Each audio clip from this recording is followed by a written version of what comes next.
지난해 급등을 거듭하던 부동산 시장이 정부의 강력한 규제에 코로나19 영향까지 겹치면서 최근에는 안정세로 돌아섰습니다. 총선에서 여당이 압승하면서 고강도 규제는 계속될 것으로 보이는 가운데 12.16 부동산 대책 후속 조치인 종부세 인상과 전셋값 안정을 위한 향후 입법 과정이 관심입니다. 이슬기 기자가 취재했습니다.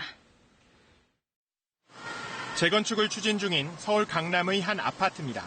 141제곱미터 기준으로 지난해 11월 32억 원을 넘었던 매매가는 최근 3억 원 정도 떨어졌습니다. 조금 빠진 거는 사실입니다. 리얼 규제가 크죠. 대출이 막히면서 그게 크다고 봐야죠.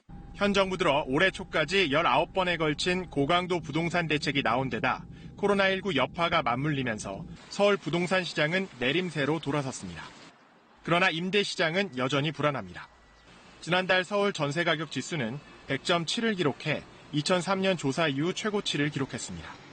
총선에서 여당이 압승한 만큼 전월세 서민주거 안정을 위한 정책에도 탄력이 붙을 것으로 보입니다.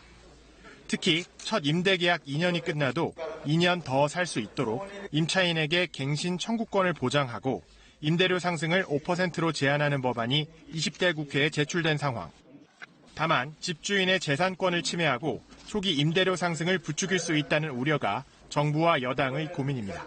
사회 문제가 돼야 도입하는 그런 약간 사후 약방문보다는 미리 시장이 좀 안정적일 때 도입을 해서 이런 제도의 도입에 따른 부작용을 경감할 수 있으며. 12.16 대책의 핵심 중 하나인 종합부동산세 인상도 남은 쟁점입니다. 법안은 집값에 따라 1주택자는 최대 0.3%포인트, 다주택자는 최대 0.8%포인트까지 세율을 올리고 세부담 상한도 높이도록 했습니다.